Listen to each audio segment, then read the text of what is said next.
Ah, la DS, cette console qui nous aura marqué au fil des années avec son écran tactile, son dual screen.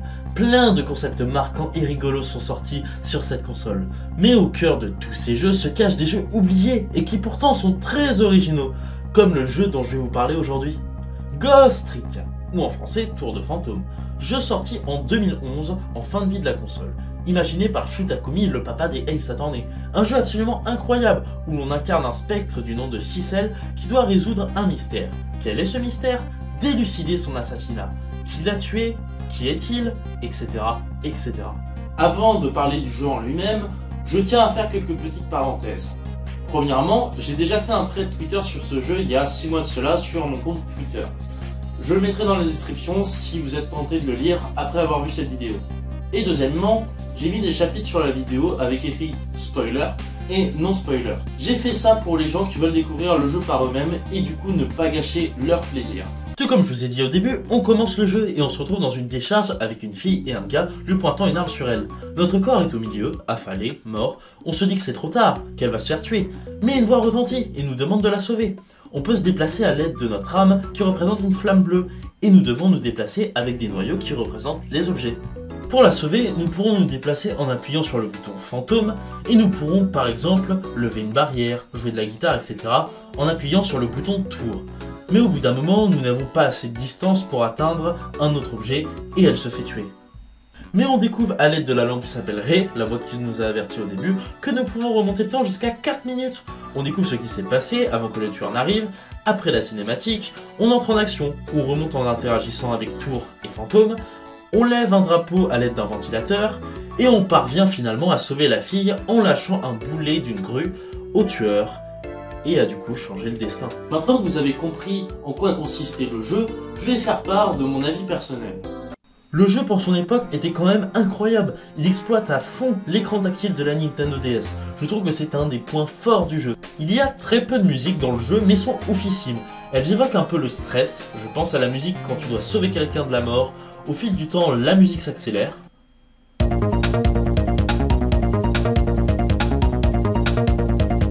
Et quand il reste très peu de temps, la musique se met à créer de la panique et tu te dis que tu dois agir très vite.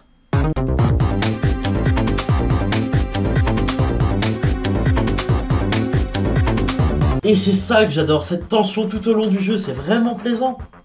Comme je vous ai dit au début de la vidéo, c'est Shu Takumi qui a créé ce jeu, et donc il y a beaucoup de clins d'œil à la série Ace Attorney. Notamment une personne dans le jeu qui fait référence à Phoenix Wright. Il a la même tenue que lui. Quand les personnages réfléchissent dans leur tête, c'est écrit entre parenthèses et de couleur bleue, exactement comme dans Ace Attorney. Il y a un chien dans le jeu qui s'appelle Missile. D'ailleurs, comment on peut appeler son chien Missile, sérieux? C'était le nom du chien de Shu Takumi, mais également l'un des chiens de police d'Ace Attorney. Mention spéciale à l'anime Ace Attorney, car il y a exactement le même chien que dans Ghost Trick. Et il y a encore plein d'autres easter eggs d'Ace Attorney, mais je vais pas tous les citer, vous irez chercher sur internet. En autre point positif, chaque chapitre dure environ une demi-heure, ce qui est, je trouve, très astucieux. A partir de maintenant, il y aura plein de spoils sur l'univers de Ghost Trick. Je le répète encore une fois, il y a des spoils. Ne dites pas que je vous ai pas prévenu. L'intrigue est très intéressante. Il y a un des fragments d'une météorite nommée Temsik qui est tombé il y a plusieurs années.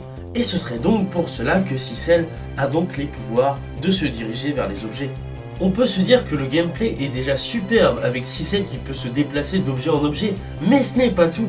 Et oui, car vers les derniers chapitres du jeu, Missile le chien, dont je vous ai parlé plus tôt, a un autre pouvoir qui permet de switcher, donc téléporter, les objets ayant la même forme, ce qui donne plus de mécanique au gameplay. Et pour couronner le tout, il y a un dernier pouvoir au tout dernier chapitre du jeu que détient Yomel, entre gros guillemets l'antagoniste final du jeu, qui permet de manipuler les êtres vivants. Heureusement que ce jeu n'est pas sorti en 2023. Peter se serait régalé. Pendant qu'on parle des personnages, je les trouve vraiment attachants. J'aime beaucoup Lynn et le fait qu'elle vient de débarquer dans la police, le détective Jaoud aussi et toute l'histoire autour de lui comme quoi il aurait tué sa femme, et l'inspecteur Kanebala, bien que très insupportable par moments, il nous aide à comprendre le déroulement de l'histoire. Le jeu peut parfois être très compliqué et avoir des passages vraiment serrés. Je me souviens quand j'ai fait le jeu avoir beaucoup galéré à aider le détective Joe à sortir de prison. J'aime beaucoup aussi les décors et environnements du jeu, que ça soit le buffet poulet, le fameux KFC du jeu, la prison et le centre de détention avec les gardes qui se mettent à danser quand c'est la panique, ce qui rajoute une dose d'humour, le sous-marin quand il commence à couler et qu'il faut plus vite sortir, et bien sûr la décharge, car c'est le lieu initial et que c'est là où toute l'histoire a commencé. Pour finir, je suis toujours aussi stupéfait de l'émotion que nous procure la fin de jeu. Le plot twist était énorme et personne ne s'y attendait. Ça fait chaud au cœur d'avoir une belle happy ending. Le jeu que nous a pondu Shulk Takumi est vraiment incroyable, et si vous ne le connaissez pas, je vous conseille vraiment d'aller y jouer. Alors sur émulateur il s'émule facilement, car niveau prix, vous n'allez pas le trouver en dessous de 80 €. Ça pique effectivement. Et on a eu beaucoup de chance que le jeu soit traduit en français, car pour ceux qui connaissent Capcom, vous savez très bien que les traductions chez eux, c'est pas leur fort. Les derniers jeux Ace Attorney qui sont sortis sur DS n'ont même pas été traduits en français, voire même anglais. D'ailleurs, en écrivant ce script, je me rends compte que j'ai traité 2 jeux Capcom d'affilée, à croire que tous les jeux Capcom sont des masterclass. Je vous remercie d'avoir suivi cette vidéo, j'ai adoré parler de cette pépite sur DS qui est Ghost Trick. J'aimerais parler de plus de pépites, car il y en a beaucoup qui sont trop méconnues et elles ne doivent pas passer à côté. Dites-moi dans les commentaires si ça vous plaît, et moi je vous donne rendez-vous pour de prochaines aventures. A bientôt, tout le monde.